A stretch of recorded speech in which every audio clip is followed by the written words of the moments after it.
21। आज जो है हम आर्टिकल 29 करेंगे, जो कि कल्चर एंड एजुकेशनल राइट है अंडर आर्टिकल 29 एंड 30। ठीक है, हम जो है फंडामेंटल राइट कर रहे हैं 12 से, जो कि 12 से 35 में, आर्टिकल 12 से 35 में कवर किए गए हैं। ये पार्ट 3 में आते हैं। ये हमारी पॉलिटी की सीरीज़ चल रही है। चलिए आर्टिकल 29 करते हैं। इसमें क्या कहा गया है, protection of interest of minorities के बारे में जो है बात की गई है। इसमें क्या है, राइट ऑफ अ ग्रुप के राइट के बारे में बात की जा रही है। It provides that any section of the citizen residing in any part of India having a distinct language, script और culture of its own shall have the right to conserve the same. मतलब कोई भी section of the society या citizen जो है वो reside कर रहा है किसी भी पार्ट में इंडिया के, और उसके पास जो है डिस्टिंक्ट लैंग्वेज है, स्क्रिप्ट है या कल्चर है अपनी खुद की, तो उसके पास राइट है कि वो उसे जो है कंजर्व करने के लिए एफर्ट कर सकता है। Right of a citizen as an individual, ये ग्रुप का राइट था। ठीक है, और अब जो बात करी जा रही है वो इंडिविजुअल के राइट के बारे में बात करी जा रही है। No citizen shall be denied admission into any educational institution maintained by the state receiving aid out of the state fund on the ground only of religion, race, caste and language. मतलब अगर कोई, मतलब कि किसी भी citizen को जो है डिनाई नहीं किया जाएगा अगर वो एडमिशन लेना चाहता है किसी एजुकेशनल इंस्टीट्यूशन में, जो कि मेंटेन किया जा रहा है किसके द्वारा, स्टेट द्वारा, या फिर स्टेट द्वारा जो है स्टेट के फंड में से जो है वो फंड रिसीव कर रहा है, स्टेट का सहायता से वो फंड रिसीव कर रहा है, तो वहाँ पर जो है किसी भी सिटीज़न को डिनाई नहीं किया जाएगा एडमिशन के लिए। किन ग्राउंड्स पर, सिर्फ रिलीजन, रेस, कास्ट और लैंग्वेज की बेसिस पे। ठीक है, उन पर किसी प्रकार का भेदभाव नहीं किया जाएगा या उन्हें मना नहीं किया जाएगा एडमिशन के लिए। आर्टिकल 29 आगे क्या कहता है कि grants protection to both religious minority as well as linguistic minority. मतलब ये जो है दोनों प्रकार की माइनॉरिटीज़ के बारे में बात करता है, चाहे वो रिलीजियस माइनॉरिटी हो या फिर लिंग्विस्टिक माइनॉरिटीज़ हो। The supreme court held that the term selection of the citizen includes minorities as well as majorities. मतलब जो ये सेक्शन ऑफ द सिटीज़न है ना, जो यहाँ पे जो बात करी गई है कि any section of the citizen, ठीक है, तो यहाँ पर जो है वो माइनॉरिटीज़ और मेजॉरिटी दोनों को इंक्लूड करता है।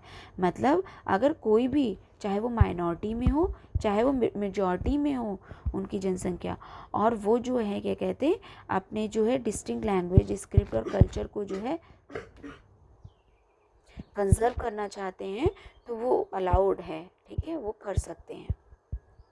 Right to conserve the language includes the right to agitate for the protection of the language. और right to conserve of language जो यहाँ पे इंक्लूड की गई है, जिसके अंदर जो है अपने लैंग्वेज के लिए प्रोटेक्शन करने के लिए एजिटेट भी आप कर सकते हो, मतलब आवाज़ भी उठा सकते हो, या फिर मतलब एक तरीके से जैसे कि आवाज़ उठाना, मतलब जैसे आंदोलन टाइप का नहीं हो जाता है, उस तरीके से भी अगर आप अपने प्रोटेक्शन ऑफ राइट को जो है, मतलब अगर लैंग्वेज को जो है प्रोटेक्ट करना चाहते हो, तो आप उसके लिए आवाज़ उठा सकते हो।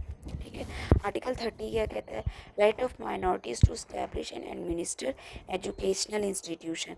यहाँ पे जो है माइनॉरिटीज़ के राइट के बारे में बात करी गई है, to establish and administer educational institution. वो जो है अपना एजुकेशनल इंस्टीट्यूशन को जो है इस्टेब्लिश भी कर सकते हैं और एडमिनिस्टर भी कर सकते हैं।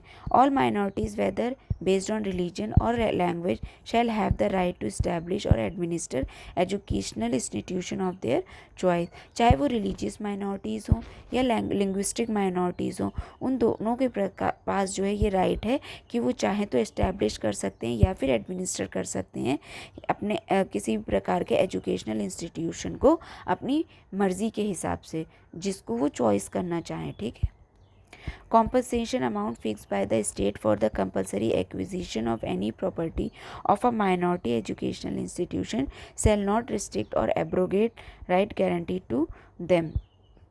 और जो कॉम्पनसेशन अमाउंट फिक्स किया गया है स्टेट के द्वारा, जैसे कि क्या होता है, कभी कहीं पर जो है माइनॉरिटीज़ का एक तरीके से एजुकेशनल इंस्टीट्यूशन है, या फिर किसी भी प्रकार का जो है उन्होंने बना रखा है माइनॉरिटीज़ के प्रमोशन के लिए, चाहे लिंग्विस्टिक हो चाहे रिलीजियन हो, तो उनको जो है एक तरीके का, अगर वो सरकार का मान लो कोई डेवलपमेंट प्रोजेक्ट चल रहा है और वो उसके बीच में आ रहे हैं, तो भाई सरकार को एक्वायर किया गया जाए, सरकार द्वारा एक्वायर किया जाएगा ऐसी प्रॉपर्टी को।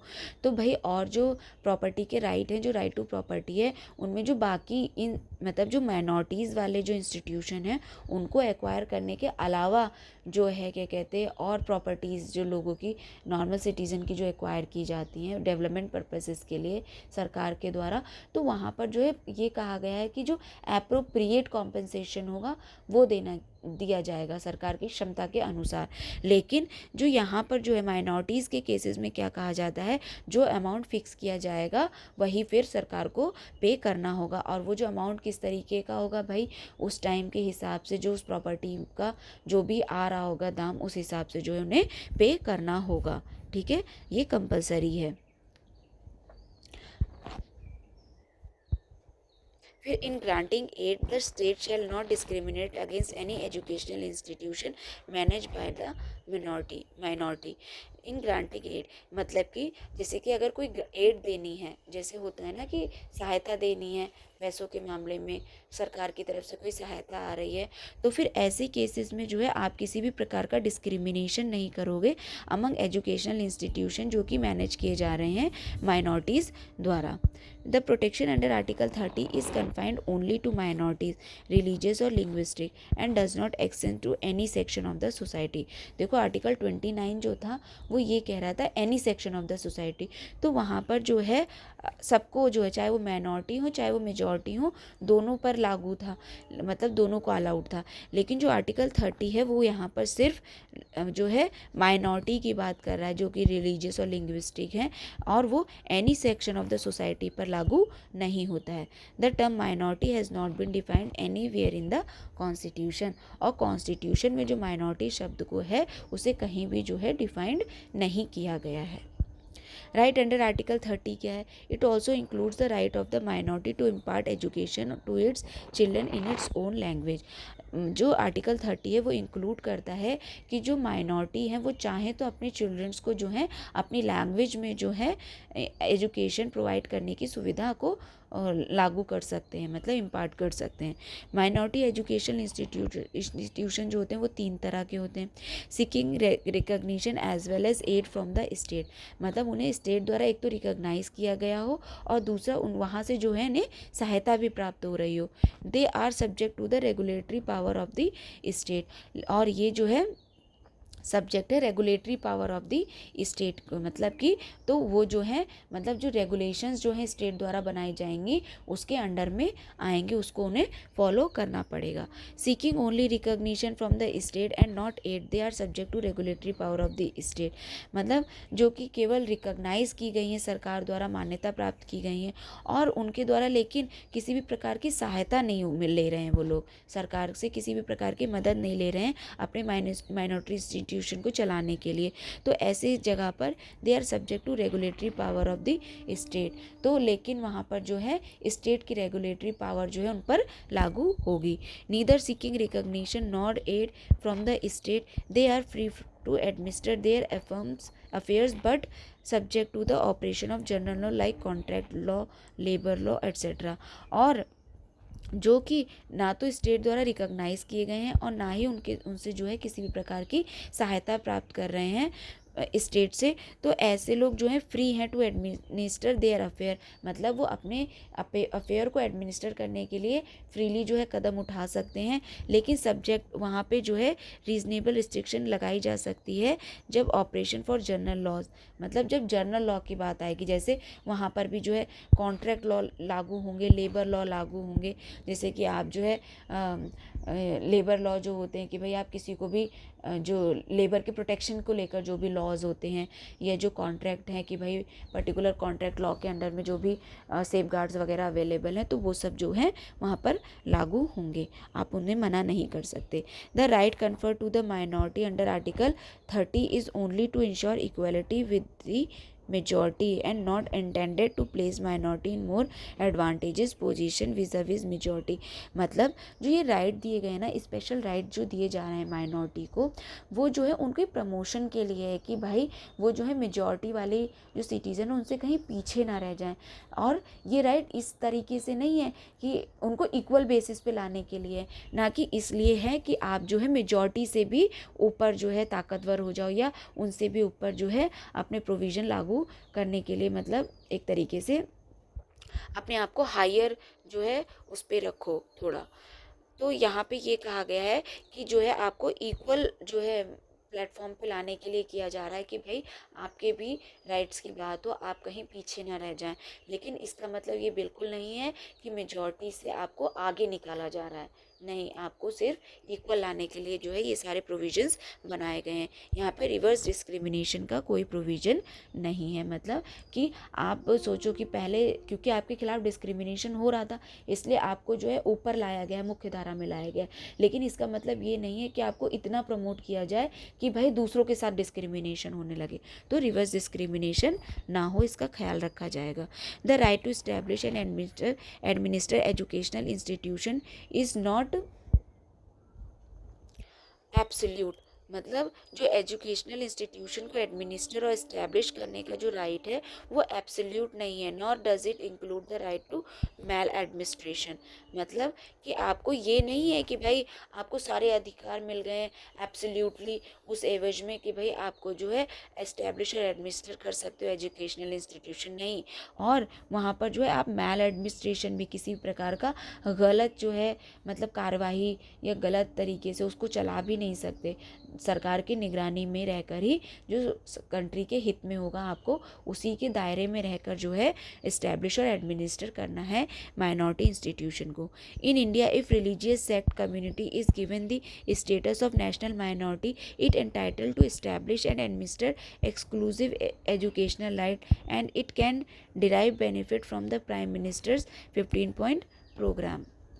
मतलब ये जो है इंडिया में जो है रिलीजियस जो सेक्ट या कम्युनिटी है किसी प्रकार की जो कि नेशनल माइनॉरिटी का स्टेटस जिसको मिला हुआ है, तो उसको ये हक मिला हुआ है कि वो इस्टेब्लिश कर सकती है, एडमिनिस्टर कर सकती है एक्सक्लूसिव एजुकेशनल इंस्टीट्यूशन, और वो डिराइव कर सकती है benefit from the prime minister के जो भी प्रोग्राम्स होते हैं, जो भी सरकार की तरफ से जो स्कीम्स वगैरह निकाली जा रही, पॉलिसीज़ निकाली जा रही हैं, उनका बेनिफिट वो भी ले सकते हैं।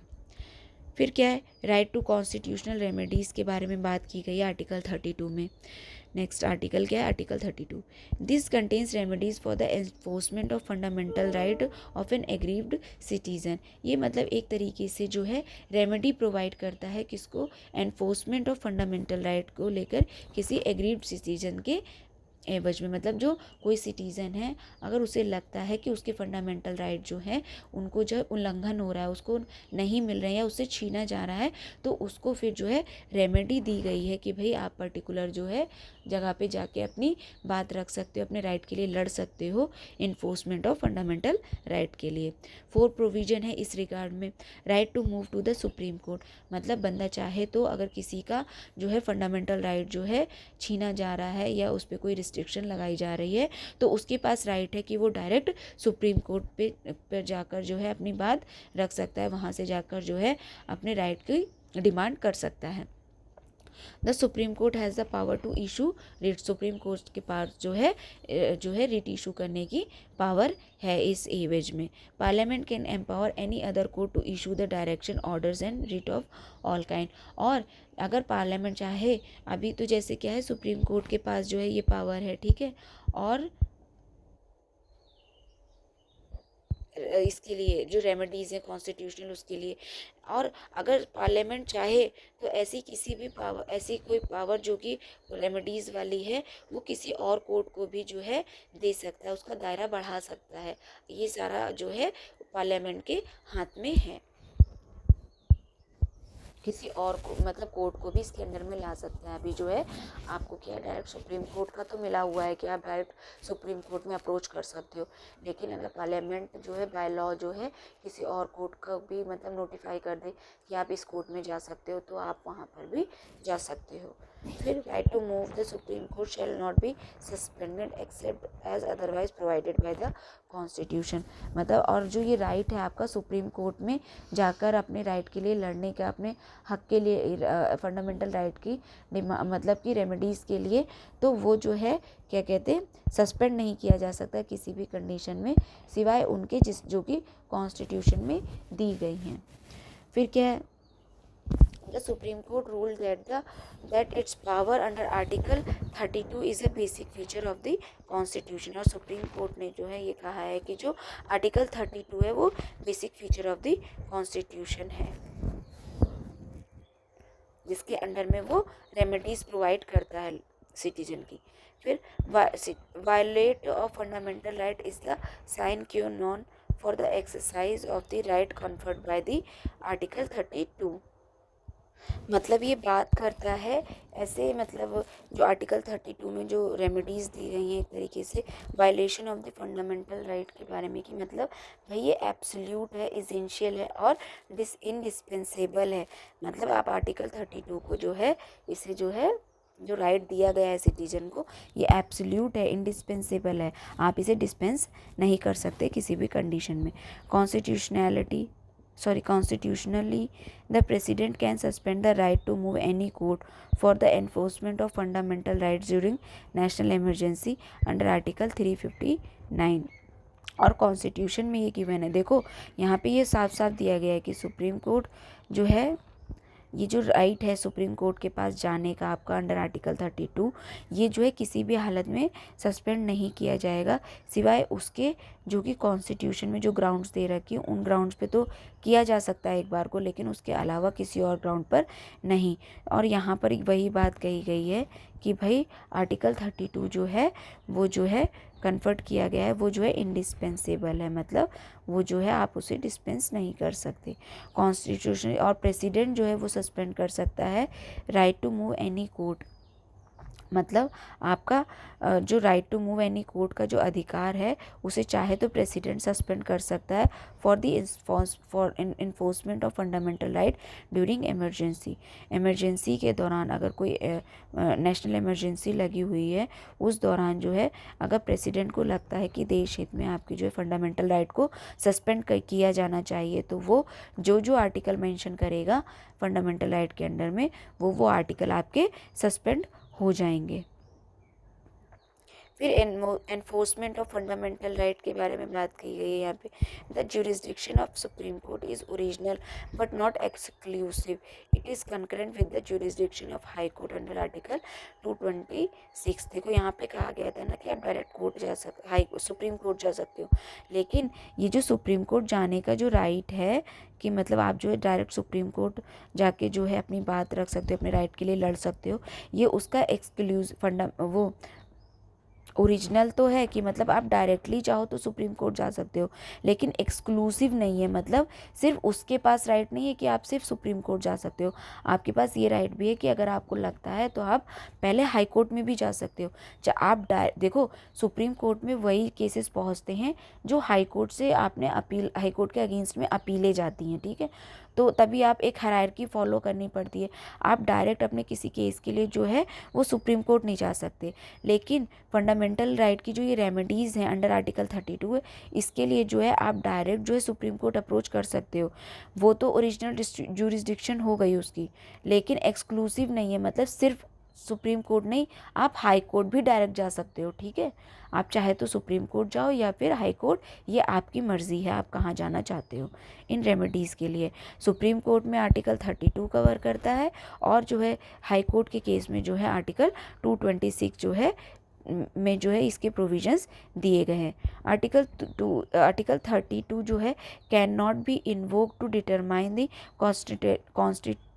constitutionality of an executive order or legislature unless it directly infringe any fundamental right।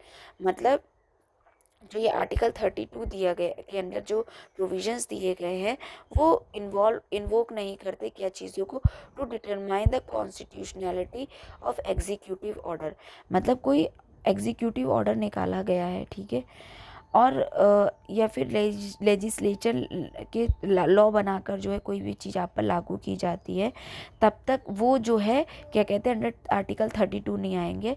कि भाई जैसे होता है ना कि रीजनेबल रिस्ट्रिक्शंस वाली जो बातें कही गई हैं फंडामेंटल राइट में कि पब्लिक ऑर्डर, मोरालिटी या फिर हेल्थ की बात आएगी पब्लिक, तो वहाँ पर जो आप पे रीजनेबल रिस्ट्रिक्शंस लग सकती हैं।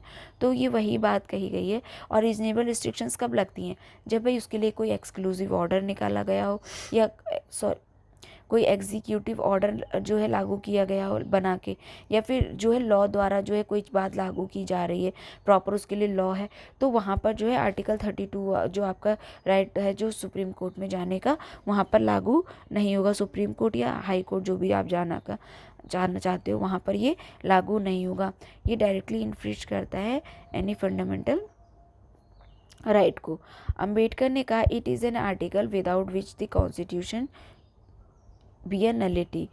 It's the very soul of the constitution and very hard of it. मतलब अंबेडकर द्वारा ये एक स्टेटमेंट दिया गया था कि जो 32 वाला आर्टिकल है इसके बिना जो है कॉन्स्टिट्यूशन एक तरीके से नल है, मतलब उसका अपना जो है वजूद जो है खतरे में, एक टाइप समझ लो, कुछ उसका वजूद ही नहीं है।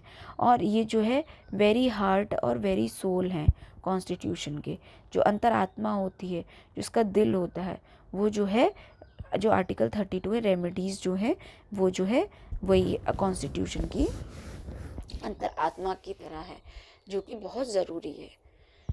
अब रिट्स किस किस प्रकार की होती है, उनके टाइप क्या होते हैं और उनका स्कोप क्या होता है।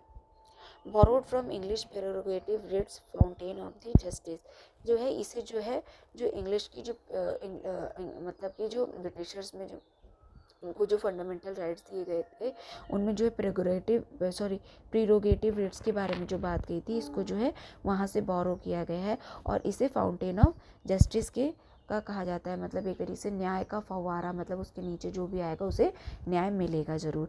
Parliament under article 32 can empower any court to issue these writs, और पार्लियामेंट के पास ये पावर है, अभी हम जैसे पहले ही देख चुके हैं कि वो चाहे तो किसी और कोर्ट को जो है एम्पावर कर सकती है रिट इशू करने के लिए।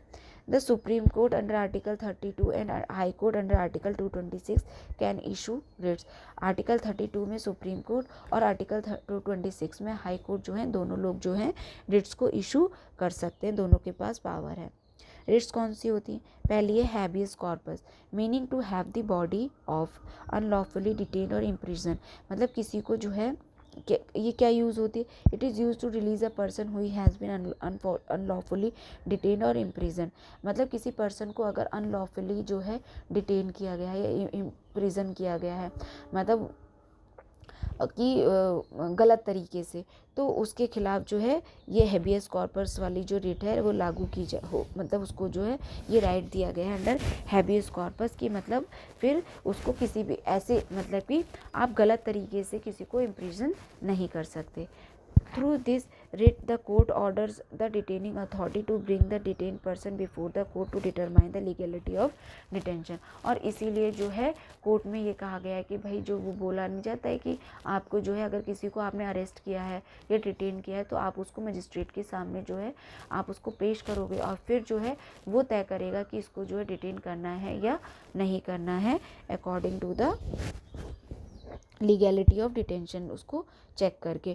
Not issued when detention is lawful contempt of court legislature by a competent court और आउटसाइड कोर्ट ज्यूरिसडिक्शन। मतलब कि ये वहाँ पर लागू नहीं होगा जहाँ पर क्या है कोई डिटेंशन जो है वो लॉफुल है या आपने कोई कंटेम्प्ट ऑफ कोर्ट किया है, मतलब कोर्ट की तौहीन की है, ठीक है, या लेजिस्लेचर के खिलाफ आपने कुछ ऐसा काम किया है बाय अ कंटेम्पेंट कोर्ट, और आपको जो है किसी कॉम्पिटेंट कोर्ट द्वारा जो है डिटेन करने का जो है ऑर्डर इशू किया गया है, या फिर किसी आउटसाइड कोर्ट के जुरिसडिक्शन द्वारा जो है आपको मतलब कि डिटेन करने का जो ऑर्डर इशू किया गया है, तब आप पर जो है ये वाला जो है राइट आपको नहीं मिलेगा, मतलब फिर आपको जो है डिटेन किया जा सकता है। मैंडेमिस में क्या कहा गया है, वी कमांड को लेकर यहाँ पे बात कही गई है। इसमें क्या है, use it commands a public authority to perform a public and statutory duty. ये जो है एक तरीके की कमांड करता है, जो पब्लिक पोस्ट पर बैठे हैं, जो पब्लिक अथॉरिटीज़ हैं, वो परफॉर्म करें अपनी पब्लिक ड्यूटी और स्टैट्यूटरी ड्यूटी, जो उन्हें लॉ द्वारा ड्यूटीज़ प्रोवाइड की गई हैं, उन्हें जो है सही तरीके से जो है अपनी ड्यूटीज़ को जो है परफॉर्म करने की कमांड दी गई है इस आर्टिकल में।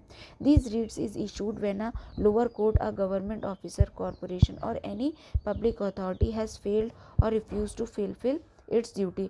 मतलब जब कोई लोअर कोर्ट या गवर्नमेंट ऑफिसर या कॉरपोरेशन या किसी भी प्रकार की पब्लिक अथॉरिटी जो है फेल हो जाती है अपनी जो है ड्यूटी को फुलफ़िल करने में, तो क्या कहते हैं, या फिर वो मना कर देती है अपनी ड्यूटी को फुलफ़िल करने से किसी भी प्रकार की, तब यहाँ पर ये वाला जो है आर्टिकल के जो प्रोविज़न है वो लागू होते हैं। Not issue against private individual, non-statutory departmental instructions, discretionary duties, contractual obligations, the president, state governor और चीफ जस्टिस एक्टिंग जुडिशली। मतलब ये किसके खिलाफ जो है लागू नहीं होगी, कोई प्राइवेट इंडिविजुअल है वहाँ पर ये लागू नहीं हो सकती। किसी को लॉ बनाकर नहीं, मतलब नॉन स्टैट्यूटरी डिपार्टमेंटल इंस्ट्रक्शंस हैं अगर किसी को, मतलब कि अगर डिपार्टमेंटल है, मतलब कि जैसे यहाँ पे कहा गया ना, अपनी गवर्नमेंट ऑफिसरों को कॉपरेशन वो अगर ड्यूटी फुलफिल नहीं कर रहे हैं तो उन पर ये लागू होगी, वो बाध्य हैं। लेकिन अगर कोई प्राइवेट इंडिविजुअल है, जो लॉ द्वारा स्थापित संस्थान नहीं है, ठीक है, वहाँ पर डिपार्टमेंटल स्ट्रक्चर या जो डिस्क्रिशनरी ड्यूटी हैं, कॉन्ट्रेक्चुअल ऑब्लिगेशंस हैं, जैसे कि कॉन्ट्रैक्ट बेसिस पे किसी की जो ऑब्लिगेशंस जो है उस पर जो है लागू की गई हैं, या फिर प्रेसिडेंट हो गए, स्टेट गवर्नर्स हो गए, या चीफ जस्टिस हो गए, एक्टिंग जुडिशियल कैपेसिटी में जो काम कर रहे हैं उन पर ये सब चीज़ें, ये मतलब इसके प्रोविजन मैंडेमस के लागू नहीं होंगे। फिर प्रोहिबिशन क्या कहता है, मीनिंग टू फोरबिड, ये फोरबिड करता है। It is issued by a higher court to a lower court और tribunal to prevent the latter from exceeding its jurisdiction. मतलब ये जो है हायर कोर्ट को जो है के द्वारा लोअर कोर्ट और या फिर ट्राइब्यूनल को प्रिवेंट करने के को लेकर है, कि वो मना करती है, उनका दायरा तय करती है कि भाई जो है आपका जो है, आप जो अपनी जुरिसडिक्शन से बाहर जाकर, आप अपने दायरे से बाहर जाकर जो है कोई भी फैसला नहीं दे सकते। Usurping a jurisdiction it does not possess, मतलब जो उसके दायरे में जो है, जो जुरिसडिक्शन के दायरे में नहीं आता है, किसी कोर्ट के या किसी लोअर कोर्ट के या किसी ट्राइब्यूनल के, तो वहाँ पर जो है ये प्रोहिबिशन वाला प्रोविज़न जो है लागू होता है कि भाई ये आपके दायरे में नहीं आता, तो आप इसके एवज में कोई भी जो है फैसला नहीं ले सकते। The writ of prohibition is only issued against judicial और क्वासी जुडिशियल अथॉरिटीज़। मतलब ये सिर्फ जुडिशियल और क्वासी जुडिशियल अथॉरिटीज़ के अगेंस्ट में जो है इशू किया जा सकता है, not available against administrative authority. मतलब एडमिनिस्ट्रेटिव अथॉरिटीज़ जो हैं उनको ये नहीं कहा जा सकता कि भाई आप अपने दायरे के बाहर जाकर जो है पावर का इस्तेमाल कर रहे हो, या कोई लेजिस्लेटिव बॉडी हो या कोई प्राइवेट इंडिविजुअल हो, तो उनके खिलाफ ये प्रोविज़न इसके लागू नहीं होंगे। सिर्फ कौन कौन किसके खिलाफ लागू होंगे, जो कि higher court to the lower court और ट्राइब्यूनल है, उनके खिलाफ लागू होंगे बस ये।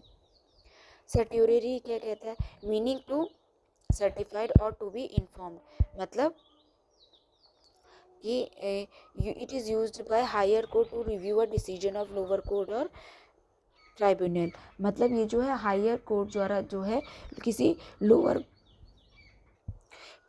हायर कोर्ट के द्वारा किसी लोअर कोर्ट के डिसीजन को जो है रिव्यू करने के लिए जो है, या फिर ट्राइब्यूनल जो है उसके डिसीजन को रिव्यू करने के लिए जो है यूज़ किया जाता है। It can be use to quash a decision that has been made without jurisdiction और in violation of the rules of natural justice. मतलब ये उसके खिलाफ यूज़ होता है जब कोई डिसीजन जो है वो मेड किया गया है, मतलब विदाउट jurisdiction और in violation of rules of natural justice.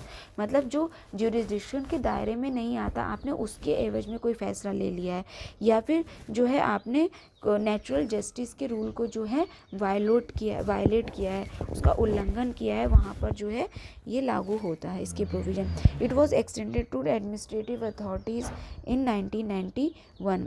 ये जो है एडमिनिस्ट्रेटिव अथॉरिटीज़ को भी इसके दायरे में लाया गया है। कब से? 1991 के बाद से। मतलब अब जो है वो भी इसके अंडर में आते हैं। Not available against legislative body, private individual और बॉडीज़। ठीक है, ये लेजिस्लेटिव बॉडी या प्राइवेट इंडिविजुअल या इसी ऐसे कोई भी बॉडीज़ के अगेंस्ट में अवेलेबल नहीं है। फिर क्यो वारंट तो क्या कहता है? Meaning by what warrant use किया, इसमें क्या है कि भाई this writ is use to challenge the legality of a person claim to a public office.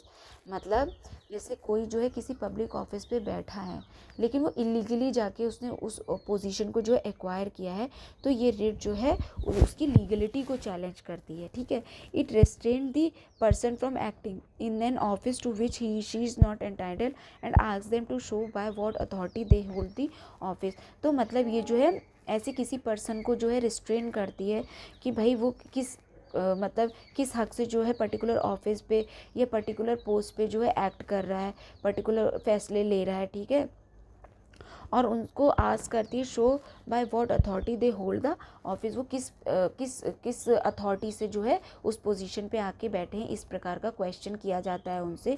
ठीक है, applicable to substantial public offices of a permanent character created by the statute और the constitution. मतलब ये सब पर लागू होता है जो सब्सटेंसिव पब्लिक ऑफिसेज हैं, परमानेंट कैरेक्टर के हैं और जो क्रिएट किए गए हैं स्टैट्यूट और द कॉन्स्टिट्यूशन द्वारा। Can be sought by an interested person, not necessarily by the aggrieved person. और भाई ये जो है इसके खिलाफ, जैसे आपको पता चलता है कि भाई पर्टिकुलर पोस्ट पर जो है एक इलीगल पर्सन बैठा हुआ, मतलब इलीगली पर्सन जाके बैठ गया है, मतलब वो उसके वहाँ पर जो है पोस्ट को जो है एक्वायर करने के लायक नहीं था, या फिर उसको वो वहाँ पे जो है लीगल पर्सन ने, उसको वहाँ के लिए अथॉरिटी मिली नहीं है, पावर नहीं मिली है, लेकिन वो किसी तरीके से लूप होल वगैरह का फ़ायदा उठा के वहाँ जाके बैठ गया है, उस पावर का इस्तेमाल कर रहा है। तो वहाँ पर जो है ज़रूरी नहीं है कि भाई कोई पर्सन गया और उसको वहाँ पे जाके कोई लगा कि मतलब एग्रीड पर्सन है, मतलब किसी मान लो कि जैसे देखो समझाती हूँ क्या है यहाँ पे कहने का मतलब है, किसी पब्लिक ऑफिस में कोई पर्सन बैठा हुआ है। ठीक है, वहाँ पे किसी के खिलाफ कोई इशू जाता है, तो जो पर्सन जो एक तरीके से एग्रीड पर्सन है, जिस पर वो क्या कहते, मतलब कि बात, मतलब किसी ऑफिस को गलत पर्सन ने एक्वायर कर रखा है, किसी गलत पोस्ट पे जाके बैठा है, तो जिस पर उसका असर हो रहा है सिर्फ वही पर्सन जो है कोर्ट में जाकर इसके खिलाफ जो है आवाज़ उठाए। ज़रूरी नहीं है कोई भी सिटीजन नॉर्मल जो है वो जाके जो है इसके लिए जो है कोर्ट में जो है जाके इन प्रोविजंस के खिलाफ जो है इस प्रोविज़न के खिलाफ पर्टिकुलरली को मतलब कि एक तरीके से वहाँ पे जाके जो है बात अपनी रख सकता है, कोर्ट में जा सकता है। ठीक है, अब यहाँ पे क्या कहा गया है? Comparison between jurisdiction of supreme court और हाई कोर्ट। देखो दोनों को मिली हुई है पावर, हाई कोर्ट और सुप्रीम कोर्ट दोनों को, तो इनमें जो है क्या डिफ्रेंसिएशन है ये देखो क्या है। नैरोवर सुप्रीम कोर्ट का जो ज्यूरिसडिक्शन है वो नैरोवर ज्यूरिसडिक्शन है। Can issue writ only for the enforcement of fundamental right. मतलब ये जो 32 अंडर आर्टिकल 32 में दिया गया है उसके खिलाफ ही जो है डायरेक्ट इंसान जो है सुप्रीम कोर्ट में अप्रोच कर सकता है। ठीक है, तो इसका जो है ज्यूरिसडिक्शन नैरोवर है, मतलब सिर्फ 32 आर्टिकल की बात हो रही है, जबकि इसका जो है वाइडर ज्यूरिसडिक्शन है। क्यों? Can issue a writ not only for the enforcement of fundamental right but also for any other purpose ordinary legal right. मतलब किसी और ऑर्डिनरी लीगल राइट या कोई और जो फंडामेंटल राइट है उसके इन्फोर्समेंट के लिए भी आप हाई कोर्ट जा सकते हो, लेकिन आप डायरेक्ट सुप्रीम कोर्ट नहीं जा सकते। उसके लिए आप पहले हाई कोर्ट जाओगे, फिर आपको हायरार्की सुप्रीम कोर्ट वाली फॉलो करनी पड़ेगी। लेकिन अंडर आर्टिकल 32 आपको पहले हाई कोर्ट जाकर फिर सुप्रीम कोर्ट में जाने की ज़रूरत नहीं, आप डायरेक्ट जाओ तो सुप्रीम कोर्ट जा सकते हो। तो इसीलिए कहा गया है कि इसका ज्यूरिसडिक्शन जो है वाइडर है और इसका जुरिसडिक्शन जो है रिट्स को इशू करने के लिए मतलब एक तरीके से नैरो है, क्योंकि ये सिर्फ 32 आर्टिकल के अंदर जो प्रोविज़न दिए गए हैं उन पर जो है उनके खिलाफ जो इशू जो कर सकता है रिट, और ये जो है बाकी सबके खिलाफ भी कर सकता है। SC can issues writ against a person और government throughout the territory of India. अच्छा, इसका जो टेरिटरी ऑफ इंडिया के मामले में जो इसका एक तरीके से दायरा बड़ा है, क्योंकि ये पूरी टेरिटरी ऑफ इंडिया को कवर करता है रिट इशू करने का। कोई पर्सन किसी भी एरिया को बिलोंग करता हो, किसी भी जगह स्टेट, बस वो कंट्री का निवासी है, ठीक है, तो वहाँ पर जो है क्या कहते हैं ये लागू होते हैं SC का जुरिसडिक्शन। जबकि हाई कोर्ट का क्या है भाई, पर्टिकुलर स्टेट का हाई कोर्ट है, तभी एग्रीव पर्सन अगर वहाँ पे गया है तो वो उस स्टेट का ही निवासी होना चाहिए, तभी जो है उसका जो है जुरिसडिक्शन उसके हाई कोर्ट के पर्टिकुलर हाई कोर्ट के अंदर में आता है। ये पूरी टेरिटरी ऑफ इंडिया को लेकर है और ये टेरिटरी ऑफ स्टेट को लेकर है। He can issue writs against a person residing और against the government authority located within the territorial jurisdiction only outside only if the cause of action arises within the territorial with its territorial jurisdiction। मतलब ये सिर्फ अपने state के अंदर दायरे में रहकर जो है रिट्स इशू कर सकता है, उससे रिलेटेड कोई पब्लिक ऑफिस हो, ठीक है, या उससे रिलेटेड कोई पर्सन हो जो वहाँ का निवासी हो, वहाँ के लेवल उसके मतलब कि उसको ये रेमेडीज़ प्रोवाइड करवा सकता है। लेकिन या फिर क्या कहा गया, आउटसाइड, वो वाला आउटसाइड माना जाएगा, मान लो जिसका कॉज ऑफ एक्शन जो है वो टेरिटरी उसकी टेरिटरी में आता हो, मतलब बंदा कहीं और का हो, लेकिन जो है जो यहाँ पर जो है वो अभी जो मान लो कि वो यहीं का वहाँ उसी पर्टिकुलर स्टेट के दायरे में आता है और वहाँ पे कोई जो है प्रोविज़न जो है लागू करना है रिट को लेकर आर्टिकल 32 में, तब तो हाई कोर्ट आएगा। लेकिन उसके अलावा जो है वो अपनी टेरिटरी के अंदर में ही सारे फैसले ले सकता है, जबकि ये जो है टेरिटरी ऑफ इंडिया जो है इसके दायरे में आती है। मैंडेटरी क्या है, remedy under article 32 is in itself a fundamental right, SC may not refuse to exercise its jurisdiction. और जो आर्टिकल 32 जो है ये खुद में एक फंडामेंटल राइट है, मतलब आर्टिकल 32 को भी फंडामेंटल राइट के अंडर में रखा गया है, रेमेडीज़ लेने का जो अधिकार है। तो सुप्रीम कोर्ट जो है इसे रिफ्यूज़ नहीं कर सकती कि भाई मैं जो है आपकी पर्टिकुलर रिट के लिए कोई फैसला नहीं ले सकता या मैं इसे एंटरटेन नहीं करूँगा। लेकिन जो हाई कोर्ट की पावर है अंडर आर्टिकल 26 वो डिस्क्रिशनरी है, हाई कोर्ट चाहे तो इसे रिफ्यूज़ कर सकता है, ठीक है। तो इस तरीके से ये डिफ्रेंसिएशन था। अब आर्टिकल 33 से 35 जो है हम नेक्स्ट वीडियो में कवर करेंगे। Thank you.